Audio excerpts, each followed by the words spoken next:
Pathologies de la rétine sont responsables de la perte de la fonction visuelle. Causes majeures de cécité peuvent être d'origine métabolique, héréditaire ou dégénérative. La rétine est la membrane interne du globe oculaire. C'est une membrane neurosensorielle qui capte les rayons lumineux. La rétine elle est constituée de trois couches. Trois couches de cellules nerveuses. En vert, les cellules visuelles qu'on est bâtonnées. En rose, les cellules bipolaires et en jaune, les cellules ganglionnaires. La lumière va traverser les trois couches et arrive au niveau des cônes bâtonnets et là où se fait des réactions photochimiques qui transforment cette lumière en influx nerveux. L'influx nerveux passe dans le nerf optique vers le cerveau. Les cônes sont groupés au centre de la rétine, la macula. C'est là où la vision est meilleure et ça fonctionne en milieu bien lumineux. En périphérie apparaissent les bâtonnets. Ce sont des cellules responsables de la vision en noir et blanc et sont très sensibles qui réagissent à des lumières très faibles.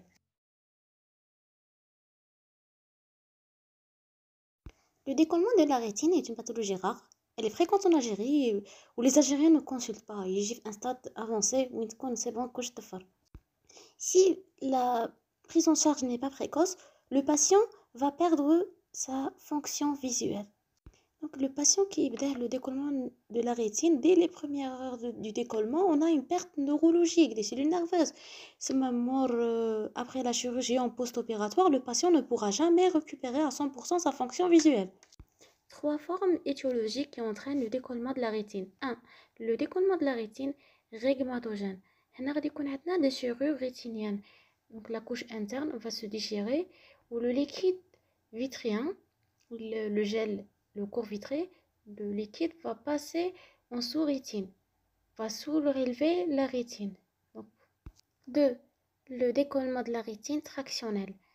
Là, on a certaines maladies du vitré inflammatoires, donc une inflammation flux vitré va entraîner des tractions sur la rétine et ça va tirer et décoller la rétine. Pour le décollement de la rétine tractionnelle, même بعد غادي نشوفوه في la rétinopathie diabétique. La rétinopathie diabétique فيها deux formes. فيها la forme non proliférante وفيها la forme proliférante. La forme proliférante هي اللي دير لنا la complication où elle entraîne le décollement de la rétine. من بعد غادي نشوفوها ونفهموها bien.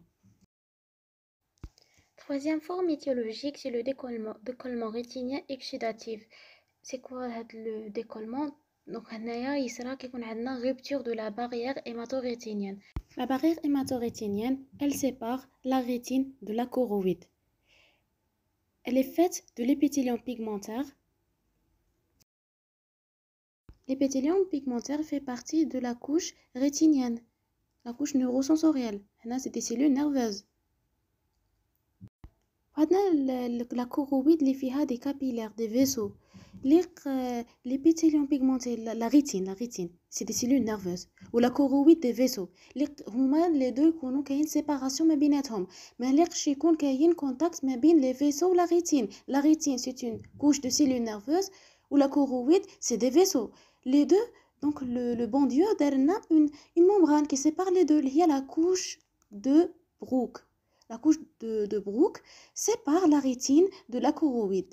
Les capillaires rétiniens sont formés par une membrane basale, les péricytes, ou les péricytes, c'est comme un mur, empêchent l'extravasation du sang. Il est constitué des cellules endothéliales. Qui connaît une rupture de cette barrière, on a une exsudation, une extravasation du sang, fuite du sang. Par exemple, le cas du diabète. La chiamaline, toxémie. Donc, qui met le diabète, on a un épaississement de la membrane basale, gonflement des cellules endothéliales et disparition des péricytes. On appelle les péricytes, empêchent l'extravasation du sang. Au faut diabète, mais quand il y a les péricytes. Donc, on a une dysfonction endothéliale, fuite du sang. Au fil cours, on parle de le décollement rétinien régmatogène parce que c'est le plus fréquent. Ça survient chez des sujets prédisposés, chez les myopes, qui mettent les myopies moins de 6. Les sujets âgés, après chirurgie de cataracte, les vitréorétinopathies héréditaires, كي تشوفوا décollement rhigmatogène معناها كاين une déchirure au niveau de la rétine, au niveau de la rétine postérieure ou périphérique, ou puis ça va entraîner le passage du liquide vitrien sous la rétine neurosensorielle. C'est une urgence chirurgicale ou là c'est une semi-urgence. علاش semi-urgence parce que كي يكون عندنا une fois la macula est surélevée plus de 3 jours, c'est bon, هنا la récupération ne va plus être comme avant. بصح كون جينا le patient où le macula elle est non encore décollée, pas de décollement du macula, c'est une vraie urgence. Le diagnostic se fait sur des signes prominentoires qui peuvent précéder le décollement de la rétine. Mais je rappelle le décollement. Quand quelqu'un, par exemple, quelqu'un qui a une dégénérescence vitrienne, cette dégénérescence vitrienne peut entraîner un décollement postérieur du vitré. Il détache la rétine. Et cette dégénérescence vitrienne, c'est le stade avant le décollement. Décollement, une dégénérescence dans le vitré. Elle se manifeste par des myodésopsies. Le malade يقول لك راني نشوف كي دبانة في عيني. Un stade plus avancé, on a les phosphènes. هما des flashs lumineux. يكون في الظلمة ولا يشوف des flashs lumineux. Indique qu'il y a des tractions vitriennes sur la rétine. Parmi les signes fonctionnels, il y a l'amputation du champ visuel. يقول لك هاد الجهة راني نشوفها noir, par exemple. Supposons باللي قال لك ما رانيش نشوف الجهة le champ inférieur. إذا ما راش يشوف le champ inférieur, donc عندنا problème un décollement rétinien يكون supérieur. إذا قال لك عندي le champ supérieur مانيش نشوفه اسم الفوق le champ supérieur مانيش نشوفه, donc عندنا un décollement rétinien inférieur. Selon la localisation de l'amputation, le champ visuel, نقدروا نعرفوا la zone de la rétine décollée. Et enfin, on a la baisse d'acuité visuelle. Et ça signe qu'il y a une atteinte maculaire, baisse de l'acuité visuelle. Les 4 signes fonctionnels qui sortent sur les QCM. Les facteurs de risque, les signes fonctionnels. Des fois, quand des décollements rétiniens n'intéressent pas la macula, donc ma touchiche macula, et le patient peut ne pas se rendre compte. Il reste avec un décollement rétinien de 3-4 mois. نهار اللي توشي له الماكولا غادي يجي en urgence يقول لك عندي une baisse brutale de l'acuité visuelle. L'examen du malade, نديرو le fond d'œil ouvert 3 miroirs. هاد les miroirs, chaque miroir توري لك un segment كيما هنا en rose غادي تشوفي le pôle postérieur.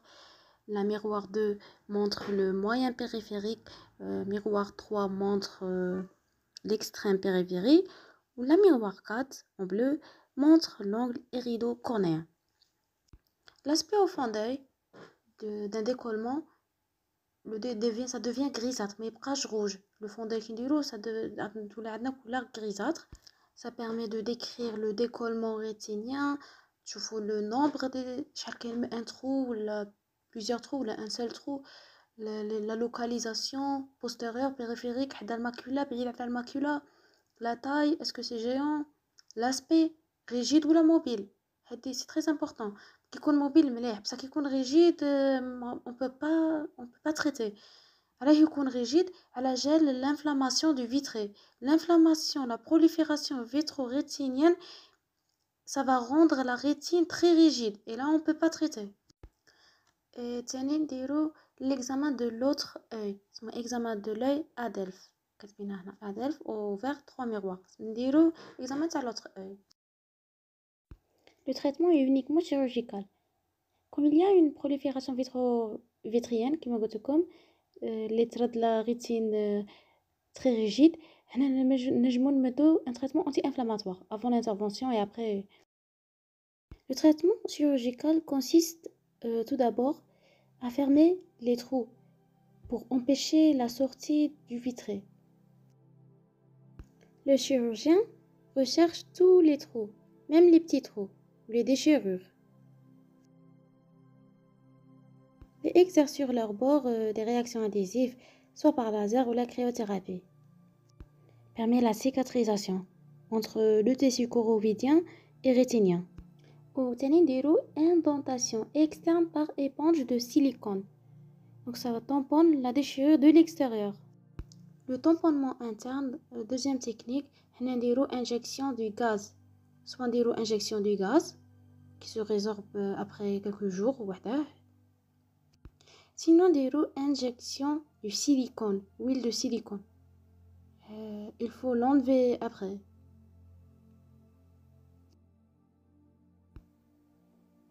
Et on pratique une vitrectomie, l'ablation du vitré. En post-opératoire, on déroule des gouttes de collyre, parfois des antalgiques. Pour la position de la tête, si une bulle de gaz était placée à votre œil, donc dans la bulle de gaz, il faut respecter certaines positions de la tête qui permet de la bulle d'appuyer sur les bons endroits de la rétine. La bulle de gaz va disparaître toute seule. Ça يكون عنده le comme un noir, يولي comme un noir dans le champ visuel inférieur. Ça غادي تروح مع الوقت. ولا bulle قبل ما تروح les voyages sont interdits. مادام البول راها في العين pas de voyage. Éviter la lecture. L'activité physique تانية اللي interdite. ولا position هذه مليحة يقعد مجمع يتفرج. La dégénérescence maculaire liée à l'âge. La macula, c'est le centre de vision, responsable de la vision centrale. Cette région elle est située en arrière de l'œil. Pour les formes cliniques, on a la maculopathie. C'est la forme précoce. Avant la dégénérescence, les formes تاعها, on a la maculopathie. La forme précoce, on a des précurseurs, les drusènes. Les drusènes et migration pigmentaire. C'est le stade précoce. Puis, عاد باش يجي les formes atrophiques ou exudatives de la DMLA. Donc, غادي نوريلكم une vidéo باش تفهموا la forme exudative. في هاد la vidéo غادي نهضروا surtout على la macula parce que la dégénérescence منها راح تصرا في la macula, centre de la vision. La macula جايه في la rétine, la couche la plus interne, neurosensorielle. La macula, elle est faite des photorécepteurs, principalement les cônes. فيها les cônes responsables de la vision centrale. كما كنت تشوفوا داك لو شيان وين راه في le centre de la vision. Puis عندنا l'épithélium pigmentaire rétinien, la membrane de Bruch et la choroïde. Elle est richement vascularisée, la choroïde. Elle apporte de l'oxygène, les nutriments pour la rétine. Dans les formes débutantes, il y a l'accumulation de produits de dégradation des photorécepteurs va s'accumuler sur la surface de la rétine, entre l'épithélium ou la membrane de Bruch. C'est un matériel amorphe blanchâtre. Les débris forment les drusènes. C'est le premier signe clinique. C'est l'apparition de précurseurs, les drusènes.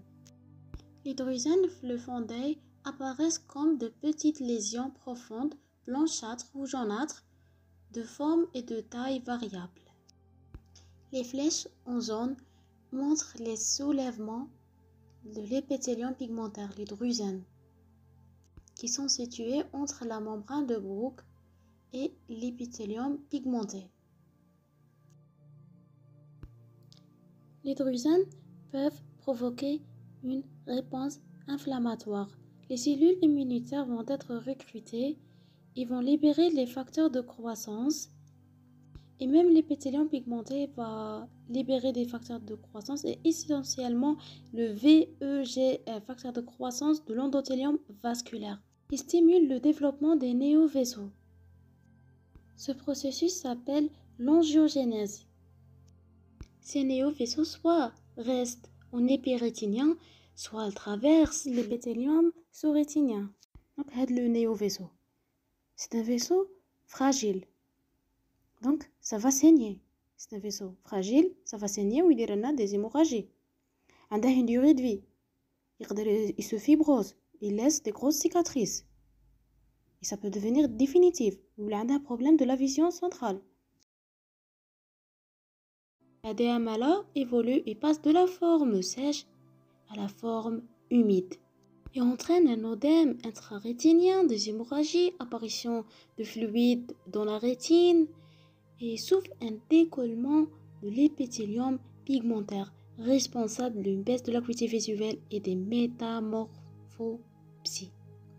La métamorphopsie, il trouve donc des choses déformées. Pour les formes atrophiques, c'est pas la même chose, mais c'est qui met l'exudatif. Donc la forme atrophique, il y a une altération de l'épithélium pigmentaire.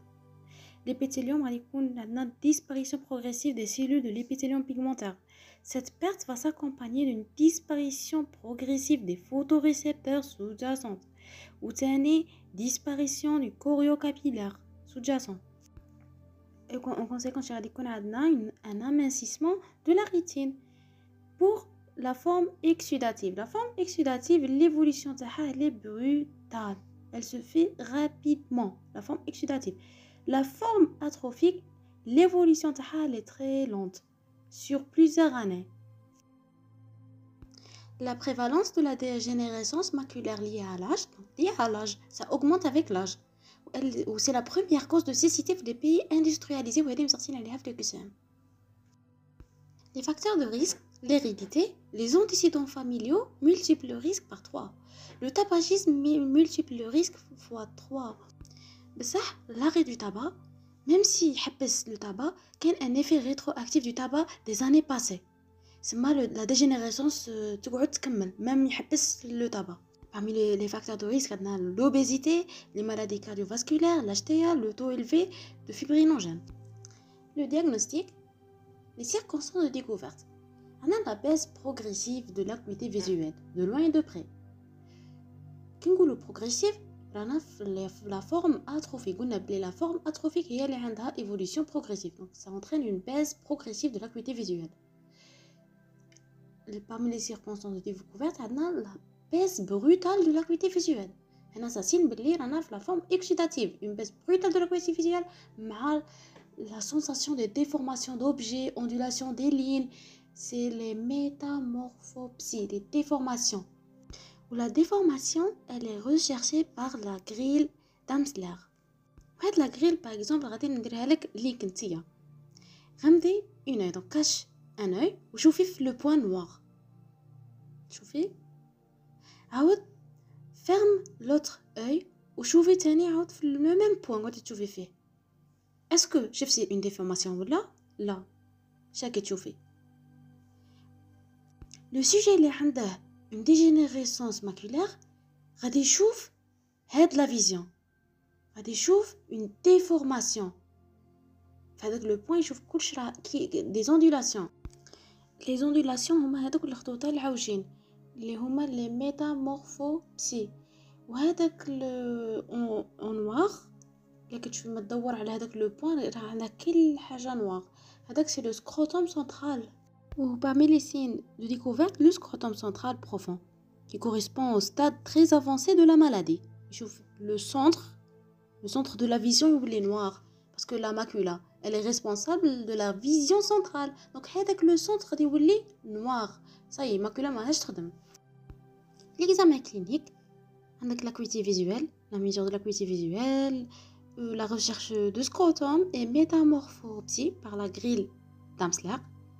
Le scrotum ou métamorphopsie la grille d'Amsler et l'examen de fond d'œil à la recherche des drusènes ou les altérations pigmentaires, des zones atrophiques de l'épithélium pigmentaire pour les formes atrophiques ou pour les formes exudatives, des hémorragies, exsudat liquidique, œdème maculaire et le décollement exudatif de la rétine. هادو كاع شفناهم قبيله.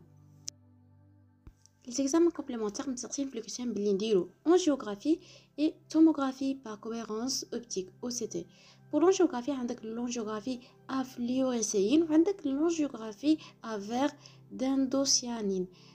وين تديري فليوريسين وين تديري انديوسيانين. فليوريسين ديريهم كيكون عندنا néovascularisation choroïdienne elle est visible, donc permet de localiser les néovaisseaux choroïdiens visibles. Ou l'angiographie au verre d'indocyanine dirouه pour visualiser les néovaisseaux occultes, les non visibles.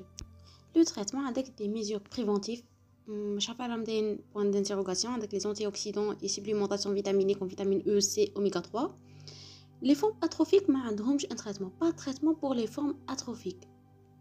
Et en cas de baisse d'acuité visuelle importante, on propose une rééducation orthoptique. On apprend aux malades de voir avec la rétine périphérique. تسمى ما يوليش عندها روتين سنترال بصح il apprend à voir بلا rétine périphérique هذيك فيزيون périphérique.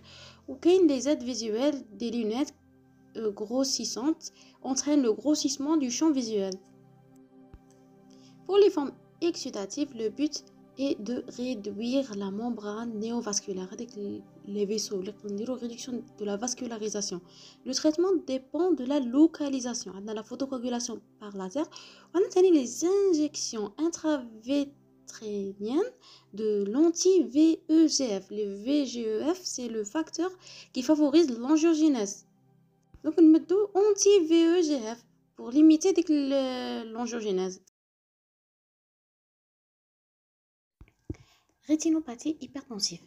L'HTA, l'hypertension artérielle, est une pathologie extrêmement fréquente qui touche 20 à 30% de la population adulte. L'hypertension artérielle se définit comme une pression artérielle systolique qui dépasse les 14 et ou une pression artérielle diastolique qui dépasse les 9. Devant toute hypertension artérielle, un fond d'œil doit être réalisé à la recherche d'une rétinopathie hypertensive et ou la recherche des signes d'artériosclérose. Il faut distinguer les signes liés à l'HTA proprement dite, les signes de rétinopathie hypertensive, signes liés à l'HTA proprement dite, des signes liés à l'artériosclérose. Ce n'est pas la même chose.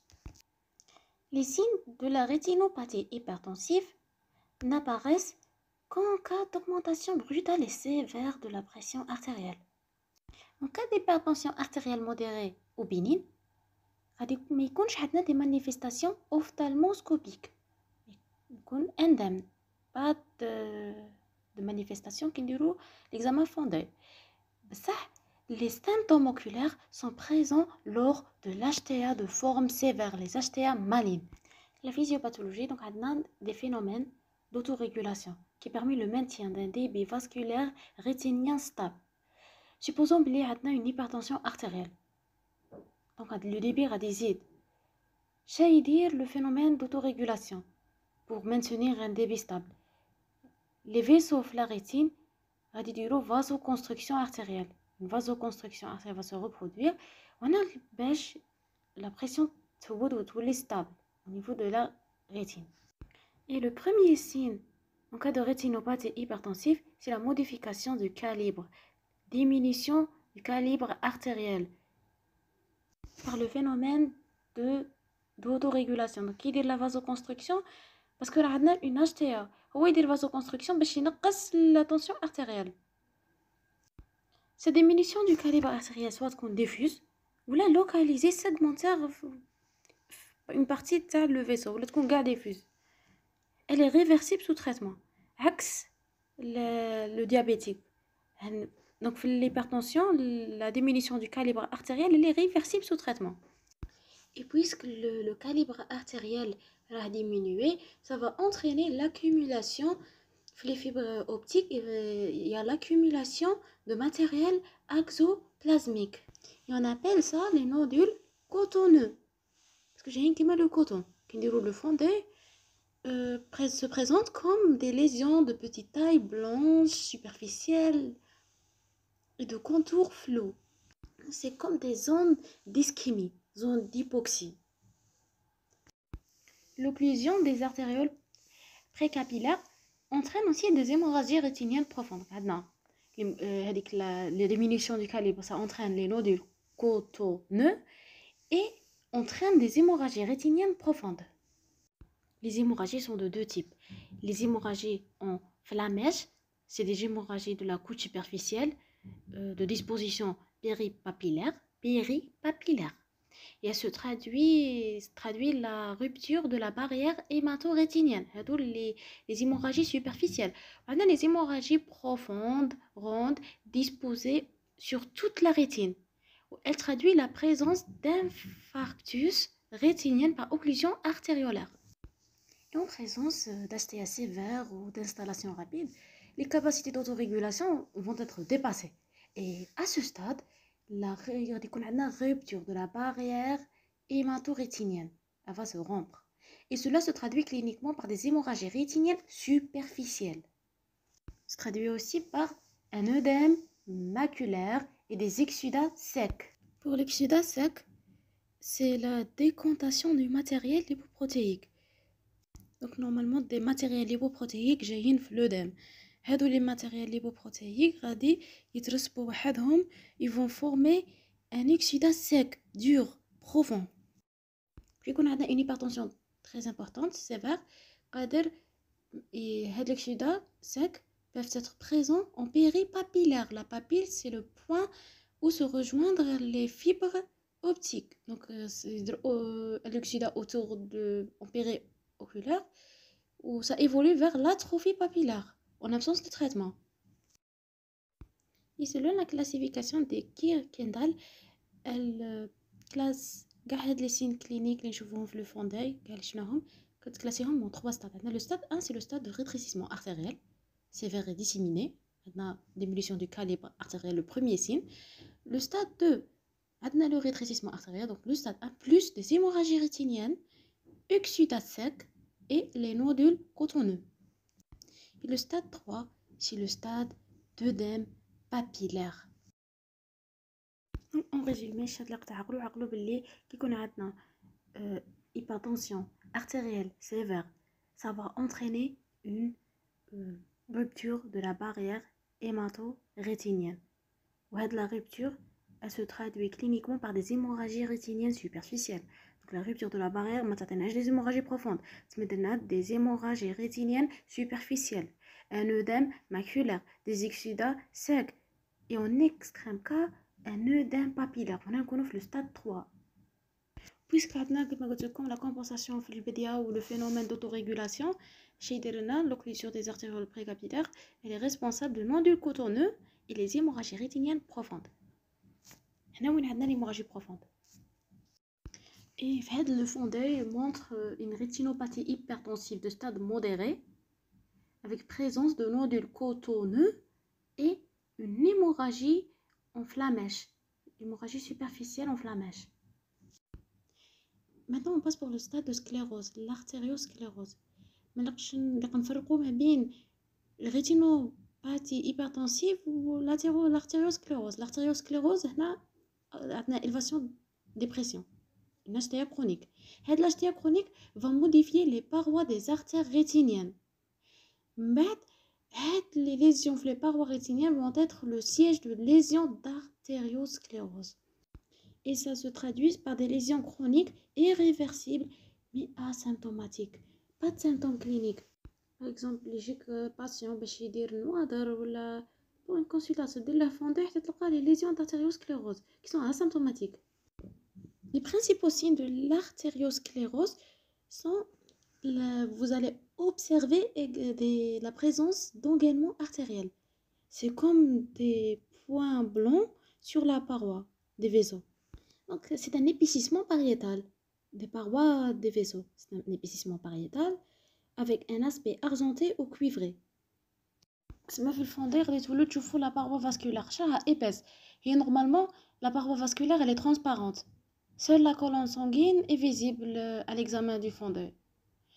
À ce stade de la sclérose, on a un épaississement pariétal. Et on observe la présence d'engainements artériels. À ce stade, on a le croisement artério-veineux. Il est caractéristique de ce stade d'artériosclérose. Le croisement, c'est le croisement de la veine écrasé par l'artère au niveau du croisement. On a une dilatation en amont de la veine. Et puisqu'on a un écrasement, la pression va être la veine. Et au coup de plus de 1 degré, c'est le stade de pré-thrombose. On a le stade pré-thrombose et on s'inquiète. On va observer la présence d'hémorragie rétinienne au niveau du signe du croisement. Le signe de croisement a hémorragie rétinienne et on parle de pré-thrombose. On كاين risque باش le patient يدير une occlusion. غادي نشوفوها من بعد في la partie 5 بلي كاين l'occlusion artérielle. Donc l'hémorragie اللي راها autour du signe de croisement c'est le stade pré-thrombose. Le stade de pré-thrombose يكون عندنا فيه يكون عندنا l'hémorragie rétinienne. La classification de l'artériosclérose selon Kirk Kendall, le stade 1, le signe de croisement artério-veineux. Le stade 2 fait le signe de croisement plus le rétrécissement artériofocal dû à l'épaississement pariétal. Et le stade 3 fait le stade 1 ou 2 plus la présence d'occlusion veineuse et d'engainement vasculaire. On a les fondés de l'artériosclérose, engainement artériel ou signe de croisement ou rétinopathie hypertensive.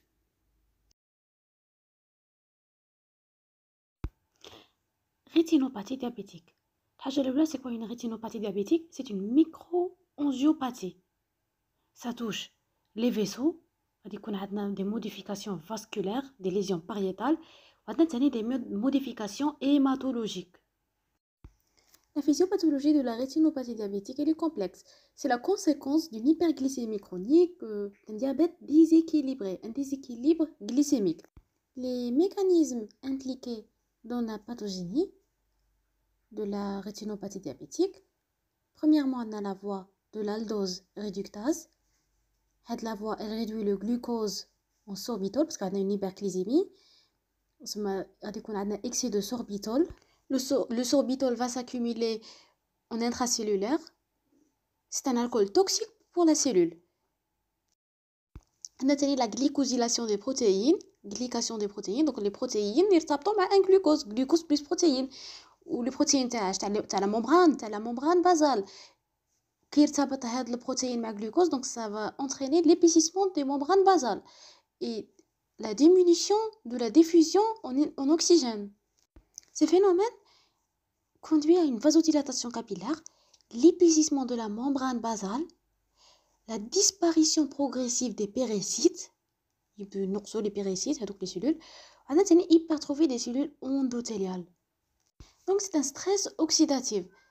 Le stress va activer le système rénine-angiotensine et l'inflammation. Et ça entraîne une modification du flux sanguin rétinien, une hypoxie relative. Donc la circulation sanguine, ça va entraîner des modifications dans le flux sanguin.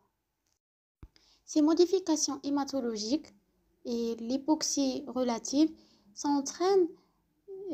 favorise la sécrétion locale par les cellules rétiniennes, facteurs de croissance. Les cellules rétiniennes sécrètent des facteurs de croissance tels que le VEGF, qui permet l'angiogénèse et formation des néovaisseaux et augmente la perméabilité capillaire.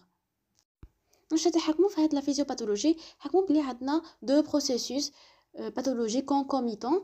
L'hyperperméabilité de la paroi capillaire rétinienne, hyperperméabilité, donc ça entraîne des œdèmes rétiniens. L'œdème prédomine dans la région centrale de la rétine, la macula. On a formation d'exsudat lipidique dans la macula. C'est la précipitation des lipoprotéines plasmatiques dans l'épaisseur de la rétine. L'exsudat lipidique. Deuxième processus, c'est l'occlusion des capillaires rétiniens. Occlusion des capillaires, automatiquement une ischémie rétinienne. L'ischémie selon l'étendue تاعها. إذا كان l'ischémie elle est étendue, ça va entraîner la libération des facteurs, le VEGF, facteur qui favorise la néovascularisation. On a la rétinopathie diabétique proliférante. Elle est redoutable, bête noire. Qui la néovascularisation. Le diagnostic de la rétinopathie diabétique. Les circonstances de découverte, donc la baisse d'acuité visuelle ne survient qu'après une longue période d'évolution de la rétinopathie diabétique. Après une longue période d'évolution, la baisse d'acuité visuelle. Voilà, soit par complications néovasculaires ou l'œdème maculaire. D'où la nécessité de détecter la rétinopathie diabétique par un examen systématique du fond d'œil. C'est nécessaire parce qu'elle est longtemps silencieuse. Là, on dirait dépistage. Donc chez les diabétiques, là on dirait un fond d'œil.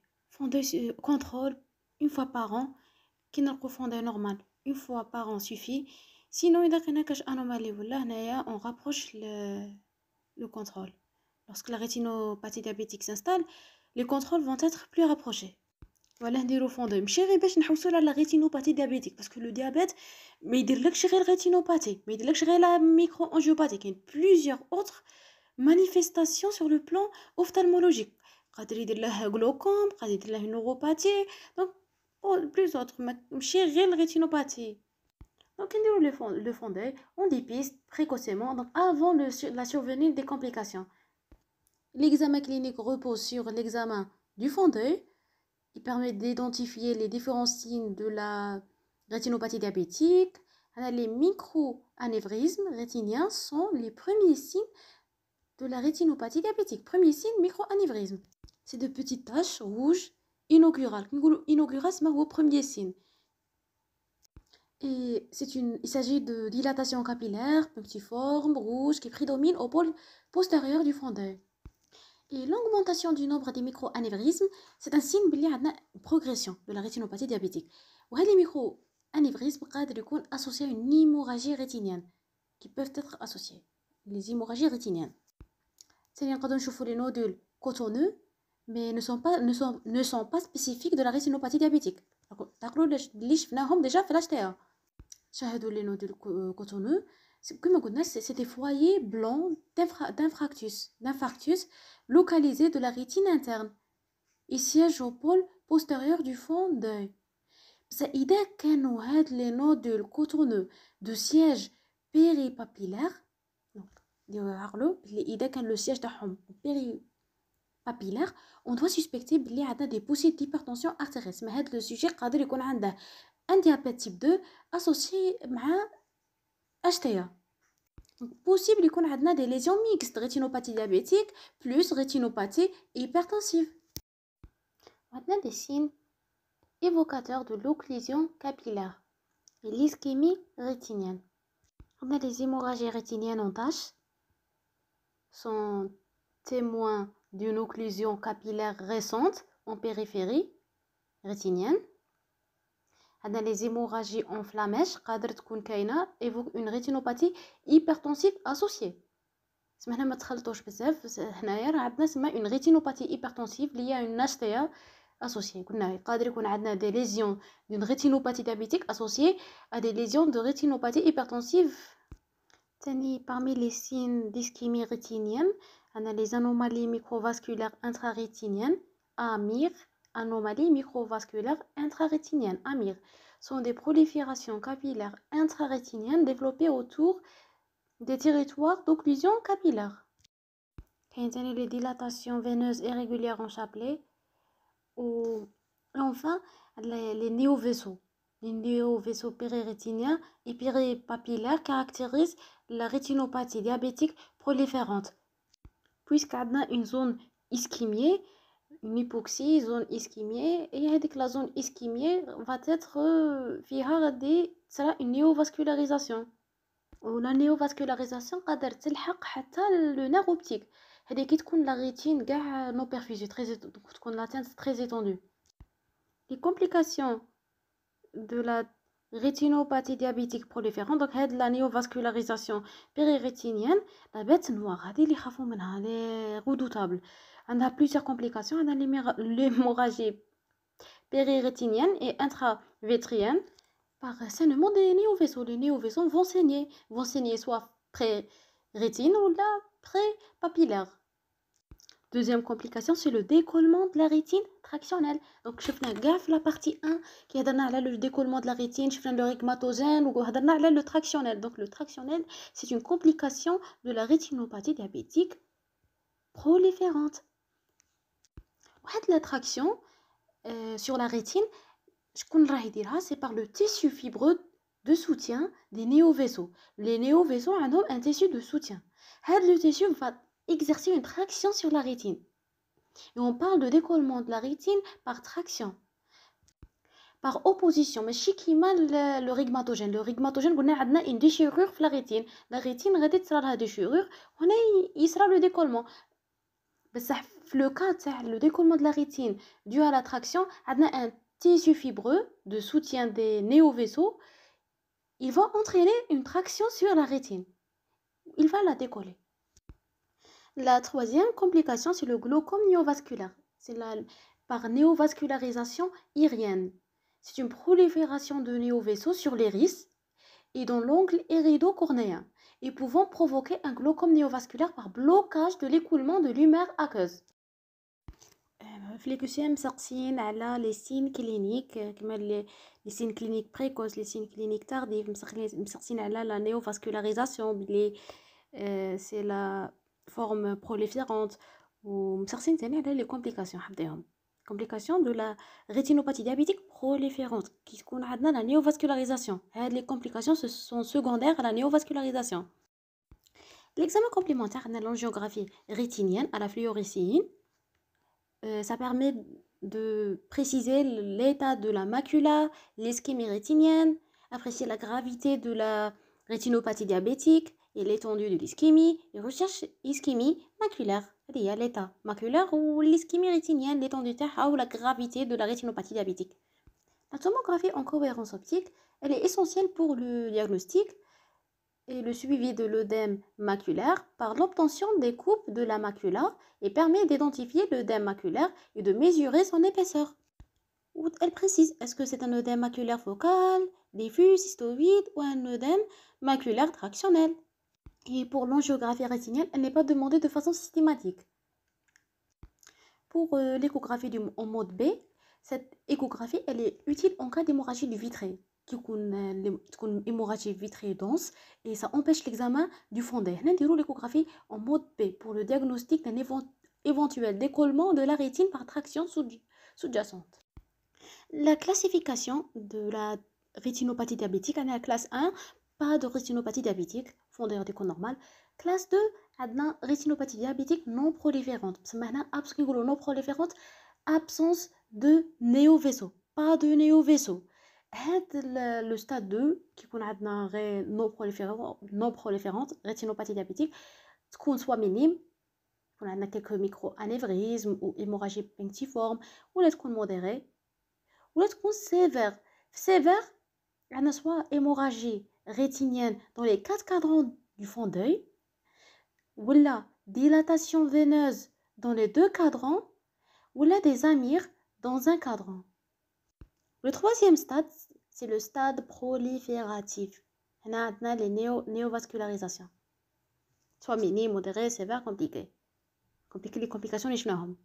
Hémorragie intravitrienne, décollement de la rétine tractionnelle et glaucome néovasculaire. Et chaque stade, le stade 1, 2, 3, peuvent être associés à certains degrés d'œdème maculaire diabétique. L'œdème maculaire est classifié en minime, modéré, sévère, selon la localisation par rapport au centre ou la périphérie. Il est considéré comme sévère lorsqu'il atteint le centre de la macula. Alors les maculopathies, on a les maculopathies ischémiques et les maculopathies œdémateuses. L'œdémateuse est focale, loin de la macula, s'accompagne d'exsudat circinien. On a œdème loin de la macula plus exsudat lipidique. Le fond d'œil montre un œdème maculaire associé à des exsudats lipidiques. Les exsudats lipidiques, c'est des accumulations lipoprotéiques qui des dépôts jaunes disposés en couronne autour des anomalies vasculaires. Parce que déjà ils jouent les anomalies vasculaires. Et c'est pour ça qu'ils sont autour des anomalies microvasculaires. On a l'œdème diffus et cystoïde. L'œdème est cystoïde, un œdème maculaire cystoïde, c'est lorsqu'il existe un épaississement microkystique de la rétine maculaire. Et comme vous voyez, l'angiographie, ça montre une accumulation de colorants dans des logettes cystoïdes étendues à toute la surface de la macula. Et l'image montre l'épaississement microkystique rétinien maculaire. C'est un œdème maculaire cystoïde sévère.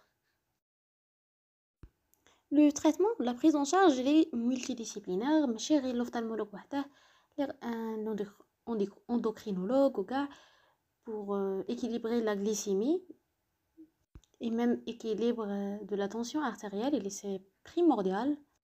Pour le traitement médicamenteux, mais un traitement spécifique, une amélioration ou un ralentissement de l'évolution de la rétinopathie diabétique. Pour les traitements de la rétinopathie diabétique proliférante, vu qu'on a une néovascularisation, le traitement spécifique de la forme proliférante, c'est la photocoagulation panrétinienne, le PPR. Consiste à délivrer des impacts de laser de façon disséminée sur toute la rétine périphérique. كما قلت لكم نديروها في les formes proliférantes et parfois même في les formes non proliférantes sévères. Deuxième moyen de traitement, c'est les injections intravétriennes d'anti-VEGF parce qu'un a pouvoir anti-angiogénique. On a un intérêt pour certaines indications dans les rétinopathies diabétiques proliférantes. Pour le traitement chirurgical, il est indiqué les formes compliquées qui mêlent l'hémorragie intravétrienne persistance ou un décollement de la rétine tractionnelle. Pour le traitement de la maculopathie œdémateuse, on a l'œdème qui est focal. L'œdème qui est focal et génère une accumulation d'oxydalipidique ou accumulation de liquide dans le centre de la macula. On a la photocoagulation. Donc, photocoagulation en laser pour les œdèmes focales. Focal, photocoagulation. FF. Focal, photocoagulation. Et qui on a un œdème diffus et cystoïde, dire injection intravétrienne des anti-VEGF ou de corticothérapie. Pour la maculopathie ischémique, il n'existe pas un traitement. Pas de traitement pour la maculopathie ischémique. L'occlusion vasculaire. L'occlusion veineuse rétinienne sont des pathologies fréquentes, et particulières chez le sujet âgé, présentant des facteurs de risque. Parmi les facteurs de risque, chez le sujet de plus de 50 ans, l'athérosclérose, l'hypertension artérielle, le diabète, tabagisme, hypercholestérolémie et le glaucome chronique. Et les facteurs de risque chez le sujet moins de 50 ans, les anomalies de coagulation, syndrome des antiphospholipidiques et l'hyperhomocystinémie. Elle représente l'affection vasculaire rétinienne la plus fréquente après la rétinopathie diabétique. Qui connaît une occlusion de la veine centrale de la rétine, l'aspect ophtalmoscopique, donc le fond d'œil, il est dominé par les signes liés à la gêne au retour veineux. Une occlusion, thrombose, donc un ralentissement de la circulation. La circulation n'arrive pas, le sang n'arrive plus à sortir comme il faudrait. Les signes cardinaux de l'obstruction de l'occlusion de la veine centrale sont l'œdème papillaire, des veines rétiniennes tortueuses et dilatées et les hémorragies disséminées sur toute la surface rétinienne. Les hémorragies soit superficielles en flamèche, soit profondes en taches. Le pronostic fonctionnel dépend de la forme clinique. Il existe les formes bien perfusées, de meilleurs pronostics, dites formes non ischémiques, qui récupèrent les formes œdémateuses, bien perfusées. Il existe une forme ischémique, donc on a ischémie, hypoxie, où c'est la forme de mauvais pronostic visuel. Elle entraîne une baisse d'acuité visuelle très importante, ou une altération anatomique importante, la forme ischémique. Bon, en fait, les occlusions de la veine centrale de la rétine, le principal signe fonctionnel, c'est la baisse de l'acuité visuelle, brutale unilatérale, où l'œil est blanc, indolore. Pour les formes œdémateuses, la baisse de l'acuité visuelle a des secondes supérieures à 2/10. Le réflexe pupillaire n'est pas modifié. Quand au fond d'œil, les hémorragies en flamèche superficielles et les nodules cotonneux sont rares. Les hémorragies en flamèche superficielles. À l'angiographie, ça montre les dilatations importantes veineuses et les dilatations des capillaires, pas d'ischémie rétinienne. Où le passage d'une forme œdémateuse à une forme ischémique est possible au 4e mois. C'est la complication. Elle peut compliquer ou les ischémique. Où l'évolution de la forme œdémateuse, elle régresse spontanément dans la moitié des cas. Donc la moitié des cas, ça régresse spontanément. Mais une complication majeure, c'est l'œdème maculaire cystoïde, responsable d'une baisse de l'acuité visuelle définitive. Grand problème. Les formes ischémiques sont plus rares, c'est de mauvais pronostics. L'acuité visuelle a des secondes très effondrées, inférieur à 1/20. Le réflexe pupillaire est altéré. Au fond d'œil montre des hémorragies plus profondes et plusieurs nodules cotonneux. L'angiographie confirme l'ischémie rétinienne. L'évolution, l'acuité visuelle reste effondrée du fait de l'ischémie maculaire. Le risque majeur, c'est l'apparition des néovaisseaux iriens. Puis le glaucome néovasculaire. C'est le risque majeur de la forme ischémique. C'est l'apparition des néovaisseaux et le glaucome néovasculaire. هي الفوندي بالفوندي يعرفوا اسكو كاين اوكلوزيون ولا لا بصح لا يديروا لونجيوغرافي سي بور بوزي لو دياغنوستيك دو لا فورم دو لوكلوزيون اسكو اديماتوز ولا اسكيميك لوديماتوز هي قلنا هي لا بلو فريكونت والاسكيميك اللي موان فريكونت اللي غراب بصح موان فريكونت دونك كملنا مع l'occlusion de la veine de la centrale de la rétine maintenant de l'artère occlusion de l'artère centrale de la rétine. Pour les étiologies, عندك soit embole, thrombose, trouble de la coagulation qui touche les jeunes. C'est une pathologie rare qui touche fréquemment les sujets âgés plus de 60 ans. Et puis on a arrêt de la circulation dans le territoire de l'artère centrale de la rétine. Les premières lésions ischémiques définitives de la rétine interne apparaissent dès 90 minutes. Ils se poursuivent encore pendant une durée maximale de 6 heures. هذه هي في 90 دقيقة يبداو يبانوا لي ليزيون اسكيميك وهاد لي ليزيون اسكيميك سون ديفينيتيف ou les occlusions artérielles rétiniennes ça entraîne souvent une perte de l'acuité visuelle sévère de l'œil. Donc malgré la mise en route d'un traitement en urgence, malgré la prise en charge ou gars, ça entraîne une perte de l'acuité visuelle sévère.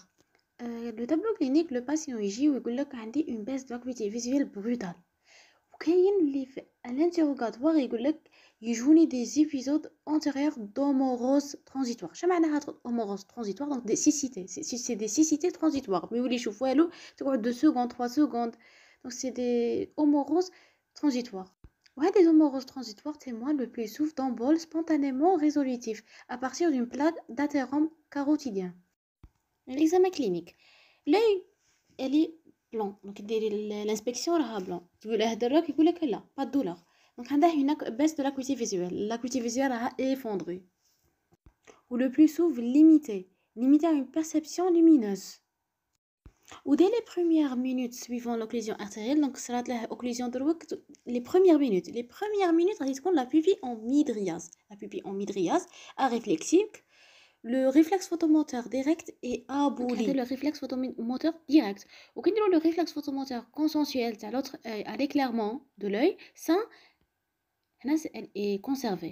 Le réflexe photomoteur de l'œil sain est conservé. Le fond d'œil, les premiers instants, est normal. Mais il existe un rétrécissement diffus du calibre artériel, parfois courant granuleux. Le courant granuleux, je vous remercie pour l'angiographie à fluorescéine. Puis dans les heures qui suivent, avec le temps, غادي يكون عندنا un œdème ischémique rétinien blanchâtre. هاد l'œdème traduit la souffrance ischémique des couches internes de la rétine. Ou la faviola, elle n'est pas masquée par l'œdème de la rétine interne. Elle n'est pas masquée, elle va garder sa couleur normale et apparaît plus rouge par contraste avec tout le reste de la rétine ischémique. غادي يعطينا aspect de tache rouge cerise de la macula. Donc كما كتشوفي في هاد l'image c'est un cliché du fond d'œil qui montre rétine de coloration blanchâtre sauf au niveau de la faviola. C'est une tache rouge cerise de la macula. L'évolution sans traitement elle est défavorable. Les lésions rétiniennes définitives apparaissent après 90 minutes. L'œdème régresse en 4-6 semaines où la papille devient pâle, atrophique, où les artères deviennent grêles, filiformes. En absence de reperfusion, l'évolution vers un glaucome néovasculaire est possible. Et pour éviter l'évolution vers un glaucome néovasculaire, on dit destruction laser. Laser, on dit destruction des zones d'ischémie. Le traitement, le but c'est d'obtenir une reperméabilisation artérielle. La reperméabilisation, c'est avant l'apparition des lésions rétiniennes ischémiques définitives. C'est une véritable urgence, il faut agir rapidement le plus tôt possible, avant l'apparition des lésions rétiniennes ischémiques définitives. Le traitement fibrinolytique par voie intraveineuse ou par voie intra-artérielle, par cathétérisme de l'artère ophtalmique, c'est le seul traitement susceptible d'être réellement efficace. Ou les fibrinolytiques, mettons très précocement avant les 6 heures, ce qui est en pratique très rare. C'est très rarement réalisable. Les anticoagulants n'ont pas d'efficacité, voilà le traitement hypotonisant, l'acétazolamide, on y vit ou la péros.